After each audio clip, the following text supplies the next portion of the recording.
How's it going, everybody, and welcome to episode 342 of Master My Garden podcast. Now, this week's episode is along the lines of last weekend, because after last week's episode on 10 essential herbs, I got a message from a listener.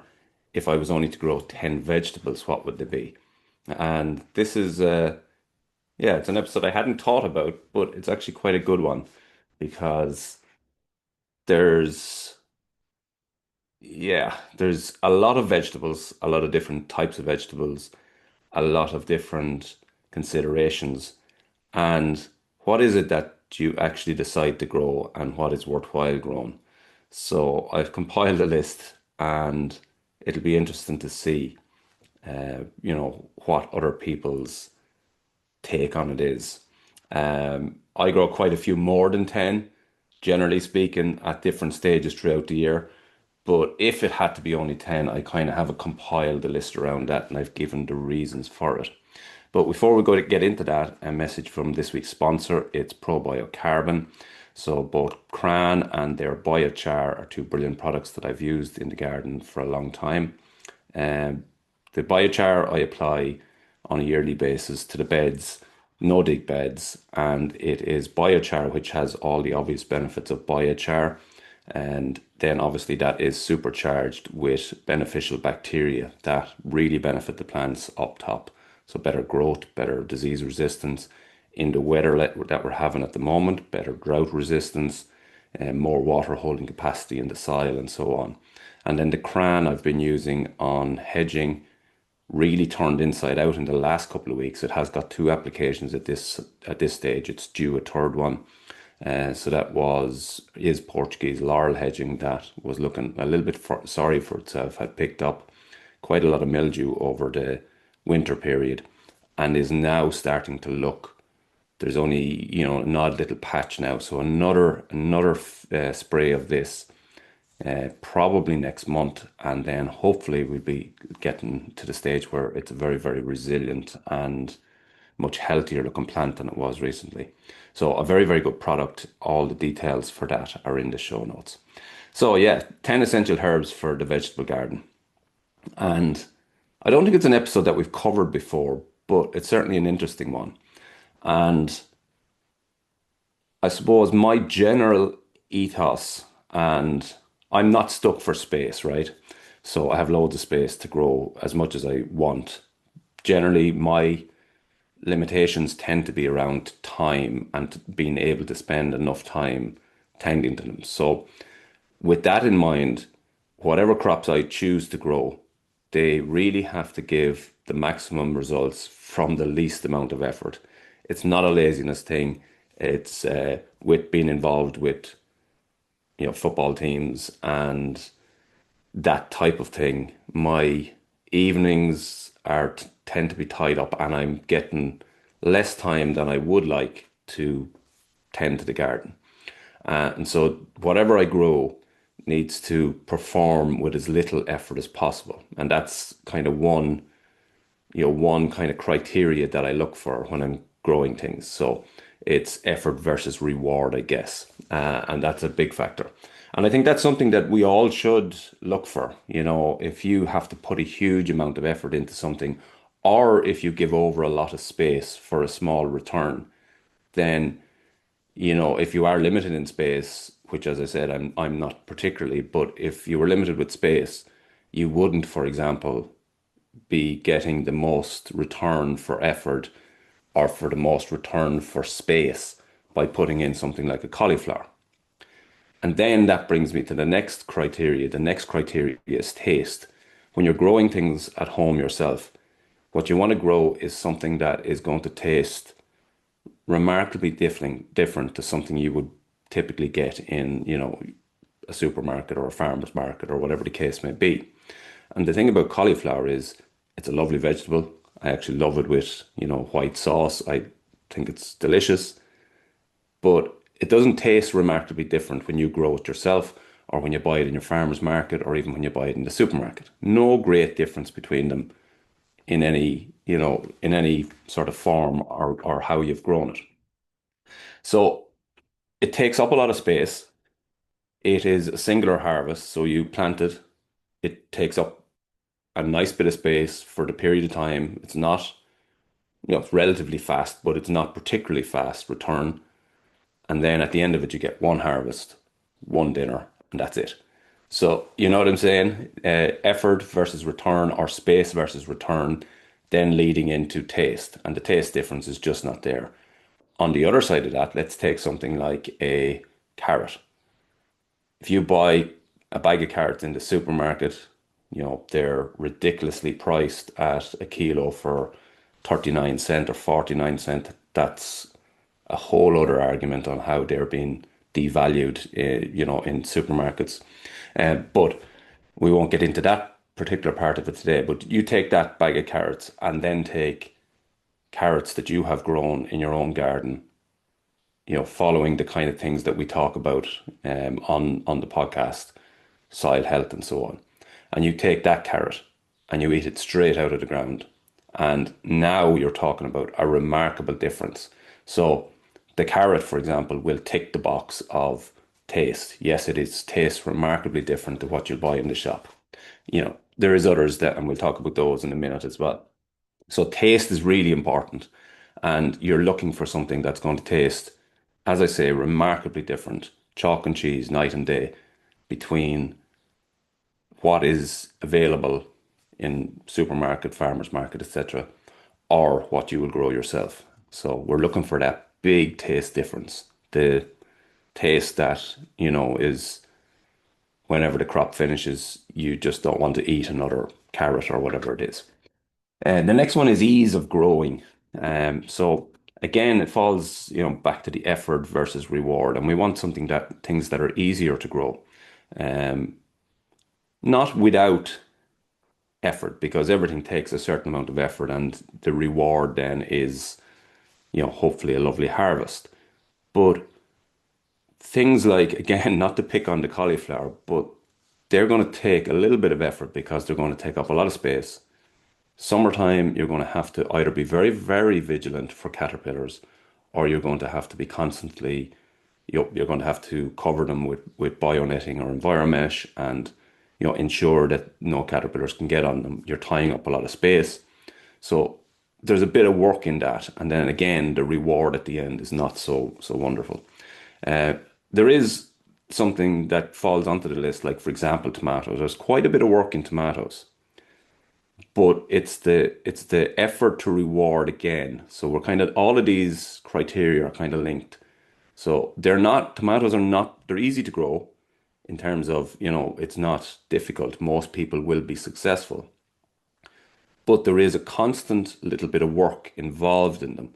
You're talking about watering, you're talking about feeding, you're talking about side shooting. If you do that, it's not actually essential, but if you do that, then that's important.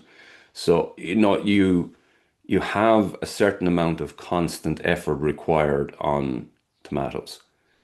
So, but the reward is definitely worth it at the end. So far, the three criteria we're using are taste, effort versus reward, and ease of growing.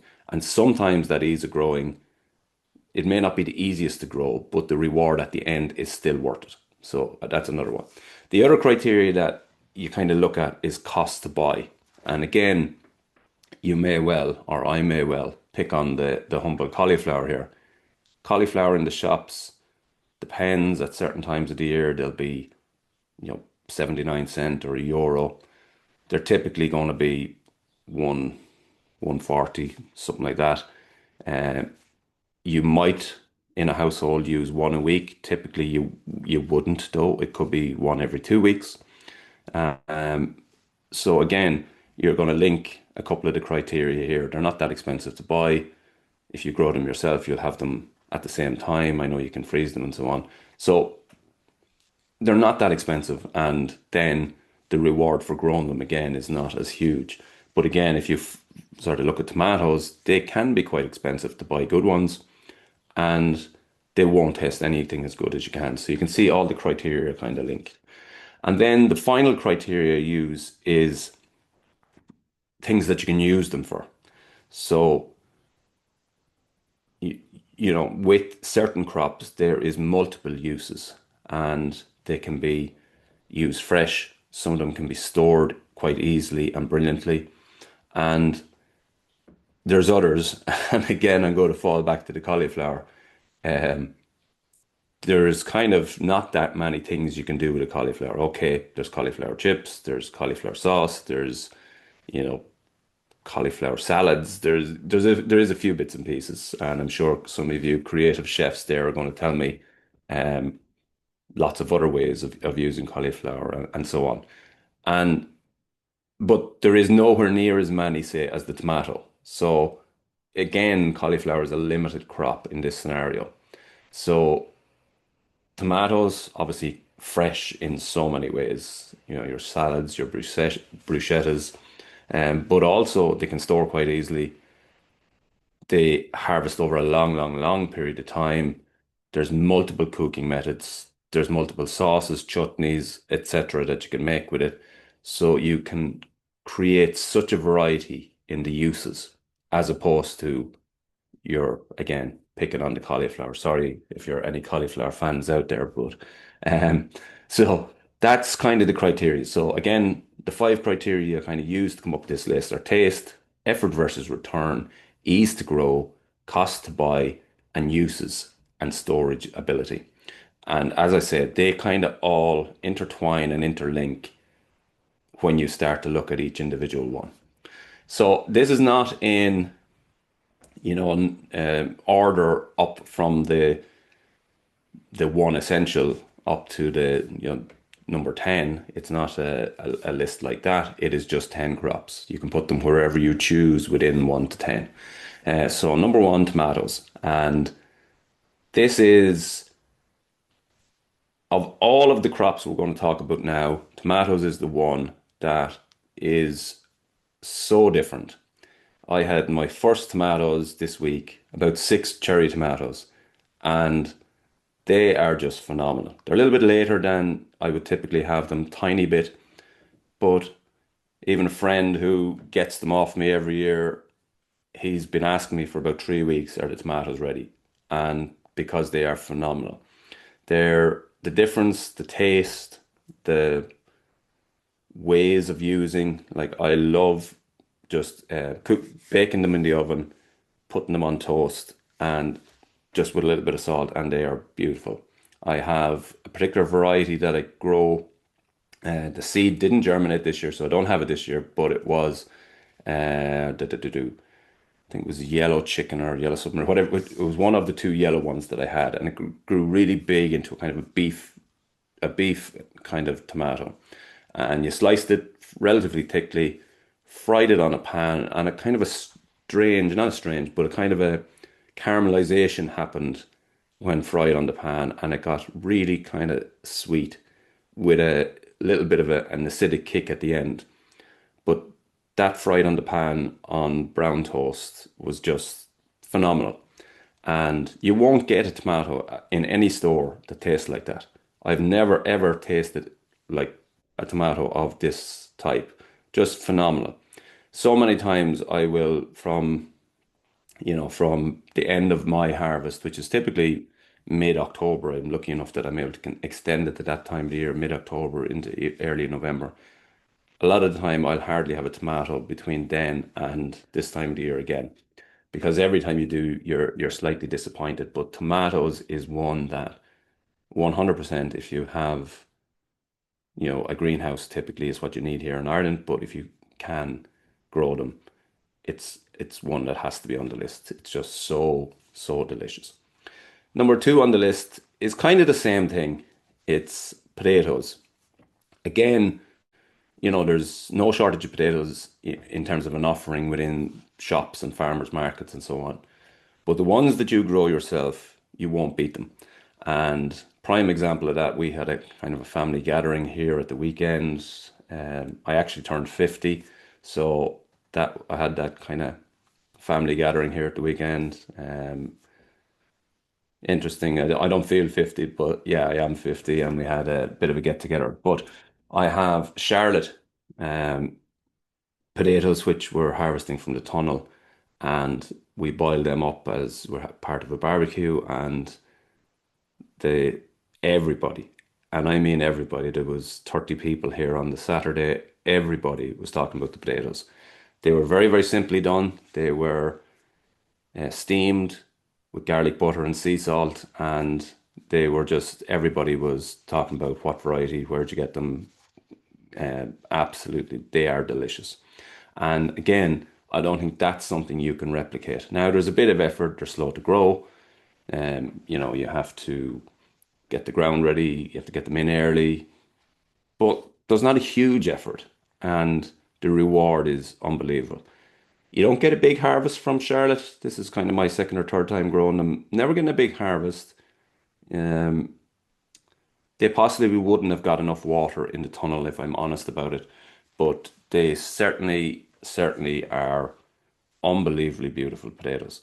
So I think, yeah, potato has to be on the list. My favorite potato of all is British Queens. I have them almost ready to come out. So yeah, they're another that would make my list. Here in Ireland, we, have an affinity with them, so I think that they will be on most people's lists. They can easily be grown in containers. I do prefer them out of the ground, generally speaking, but they can be grown in containers and can be grown quite well in containers. So, yeah, potatoes is another good one. Next one on the list is it's one that you will kind of sow a good bit, and it is salad leaves. And I think again, this will give you so much return from little space and generally speaking, little effort. So easy to sow, easy to grow. Mixed salad leaves, with the likes of your amaranths, your quinoas, your rockets, spinach, lettuces, different lettuces, mixed lettuces. The ones that you can get in a cut and come scenario would actually even be better, that they're going to cut and they'll just keep coming again. But salad leaves are one that will give you so much bang for your buck. They will, they're not overly expensive to buy, but you use them on a regular basis and you use them, like, for example, I mentioned the cauliflower, that a family might have cauliflower once in a fortnight, typically speaking. But salad leaves, I could envisage people having at some stage every day. So that's again, taste obviously is phenomenal, much better than what you'll buy because it's just so much fresher. Effort versus reward is really, really good with them. So, yeah, they're, salad leaves would definitely be on the list. Within that, then, as I said, rocket. So, for example, I grow perennial rocket. So, I don't sow rocket on a regular basis because I have the perennial one there all the time. And I can harvest that so often. Like, I'm basically harvesting off it every single day. Um, and that is just it's so easy. So you only sow it once and then you can harvest, harvest, harvest all the time. So in terms of effort versus return, that's a brilliant one. Um, so salad leaves number three. Number four is carrots. I kind of touched on it earlier. They're so undervalued, generally speaking, in supermarkets, sold at such cheap prices. They're also, I would say, kind of tasteless, generally speaking. They're washed, they're dug for a certain length of time. They're presented, obviously, in a bag, and there's very little wrong with them, to be honest with you. But put that up against one that you just pull out of the ground, wipe on your shirt sleeve, and eat it, and the difference is phenomenal. Yesterday evening we had a stir fry with carrots from the polytunnel, and they're Amsterdam forcing, so they're kind of an early kind of skinny, like the thickness of a pencil, not very fat. But they were just gorgeous. And yeah, the difference between them is huge. So carrot is another one that'd be on the list. Number five on the list is French beans. And this is one that, again, to go back to the effort and return, the taste. So the taste is going to be really good, but the effort is not really that high with them. Do two sowings throughout the year, and you'll basically be harvesting for a long period of time. You can quite easily freeze them, blanch them, freeze them, and then have them, over the months ahead. Heavy croppers. If you obviously get the climbing ones, you have to support them, but it's not really a big effort. Constant harvest over a long period of time. You can grow the bush ones, same thing. You get a harvest over a longer period of time.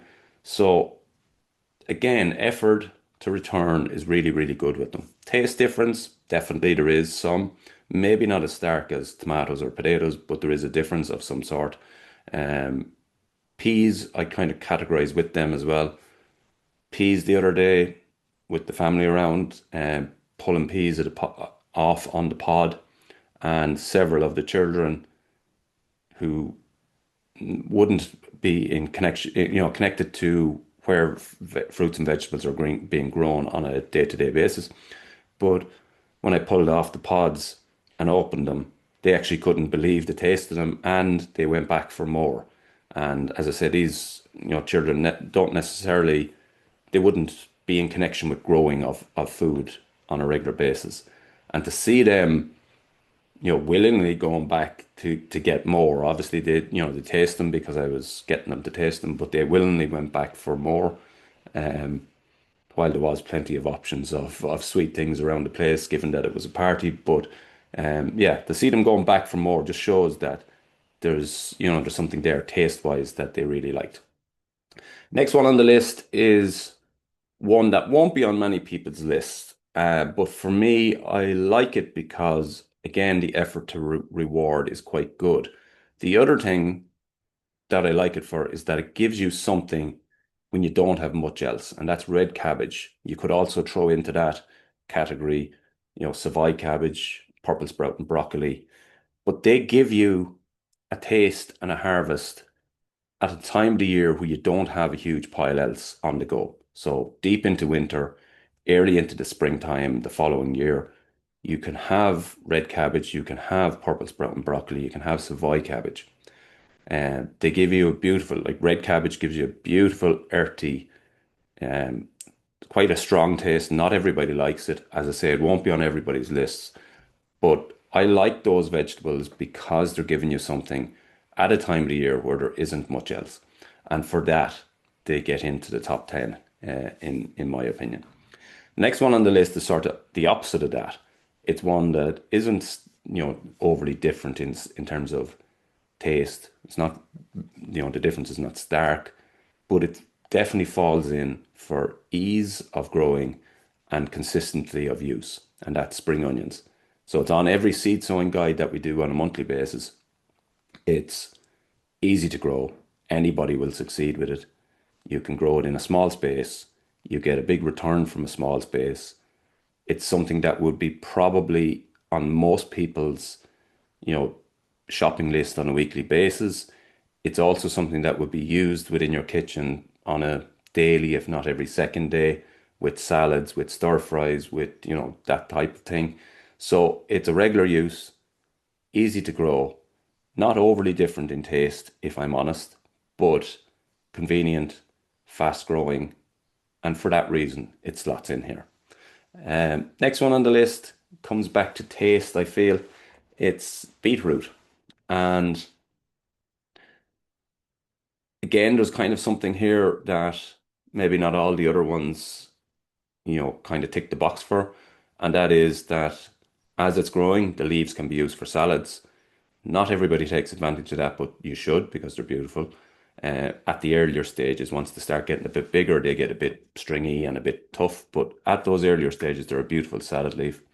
But the beetroot themselves, roasted, unbelievably tasty. You will not, the beetroot that you buy won't taste as good. It tends to go soft quite quickly. But fresh beetroot, harvested, and cooked in the oven is unbelievable.